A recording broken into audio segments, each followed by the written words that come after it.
بسم اللہ الرحمن الرحیم۔ اسلامی معلوماتی ویڈیوز دیکھنے کے لیے برائے مہربانی چینل کو لائک اور سبسکرائب ضرور کریں، شکریہ۔ یوسف بن تاشفین حق کا ایک عظیم مجاہد۔ اللہ پاک آپ کو اور آپ کے اہل خانہ کو تمام پریشانیوں سے نجات فرمائے، آمین۔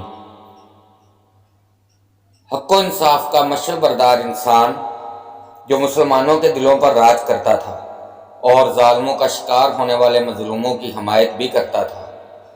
یہ مظلوم لوگ مختلف شہروں سے جزیرہ الخضرا کی طرف آ رہے تھے۔ حق و انصاف اور رحم دلی کا پیکر انسان اپنے لشکر کا سالار تھا۔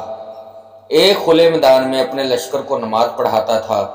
شہر کے عوام بھی اس کی امامت میں نماز پڑھنا اپنے لیے سعادت سمجھتے تھے۔ نماز کے بعد اسلامی لشکر کا یہ سالار دور دراز کے علاقوں سے آئے ہوئے فریادیوں کی بات سن کر ان کا فیصلہ کرتا یا ان کی شکایت دور کرنے کے لیے فوری حکم دیتا تھا۔ فریادی مسلم سپہ سالار کے گرد جمع تھے۔ کوئی کہتا، یا امیر، میرا بھائی مسلمان ہونے کے جرم میں اتنے سال سے قید ہے، اس کو عیسائی حاکم سے آزاد کروائیں۔ کوئی ہاتھ جوڑ کر با ادب کھڑا ہو جاتا اور کہتا، یا امیر، میرے والد کو بے گناہ قتل کر دیا گیا ہے، میرے والد کے قاتلوں کو گرفتار کر کے انہیں سزا دیں۔ کبھی کوئی روتے ہوئے آتا اور کہتا کہ اے امیر، ظالموں نے ہماری جائیداد ضبط کر لی ہے، ہمیں ہمارا حق دلائیں۔ سپہ سالار سب لوگوں کی فریاد سنتا اور اپنے قریب بیٹھے کاتبوں کو متعلقہ امراء یا حکام کے نام حکم نامہ لکھواتا، جس میں فریادی کی مکمل مدد کرنے کا حکم ہوتا تھا۔ سب لوگ اپنے سپہ سالار اور امیر کے حسن و سلوک اور انصاف کی وجہ سے ہمیشہ اس کی لمبی عمر کی دعا کرتے تھے۔ ظالم کسی پر ظلم کرنے سے پہلے کئی مرتبہ سوچتا تھا، کیونکہ مظلوم کی فوری مدد کرنا امیر کی ترجیح ہوتی تھی۔ یہ دور انصاف اور امن کا سنہری دور تھا۔ ایک دن اسلامی لشکر کا امیر اپنی عادت کے مطابق نماز پڑھا کر اپنے خیمے کی طرف جا رہا تھا کہ رستے میں ایک بوڑھی عورت نے آگے بڑھتے ہوئے اپنے کانپتے ہاتھوں سے اس کا دامن پکڑ لیا اور کہا، یا امیر، میری فریاد سنتے جانا، میری بات کو غور سے سننا۔ امیر نے ایک نظر بوڑھی عورت کی طرف دیکھا اور وہیں رک گیا۔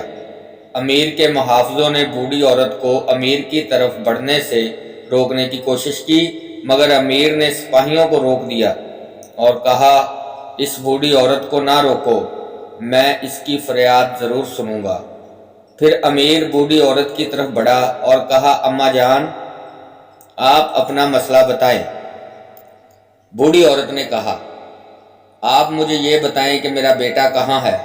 امیر نے چہرے پر پریشانی کے تاثرات لاتے ہوئے کہا، آپ کا بیٹا؟ بوڑھی عورت نے ایک زوردار قہقہ لگایا اور کہا، مجھے پتا تھا کہ آپ بھی دوسروں کی طرح مجھے پاگل کہیں گے، مگر جب تک میرے بیٹے کا علم نہ ہو جائے میں آپ کا دامن چھوڑوں گی نہیں۔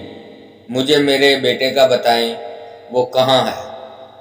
بوڑھی عورت اپنے گمشدہ بیٹے کو تلاش کرنے کی فریاد کرتے ہوئے بولی، آپ کو سب پتہ ہوگا، آپ چاہیں تو میرے بیٹے کو فوراً ڈھونڈ سکتے ہیں۔ امیر نے پریشانی سے اپنے محافظوں کی طرف دیکھا۔ انہوں نے کہا، یا امیر، یہ بوڑھی عورت نیم پاگل ہے۔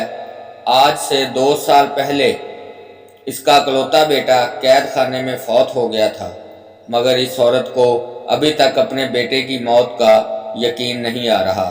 یہ سمجھتی ہے کہ ابھی تک اس کا بیٹا قید خانے میں ہے۔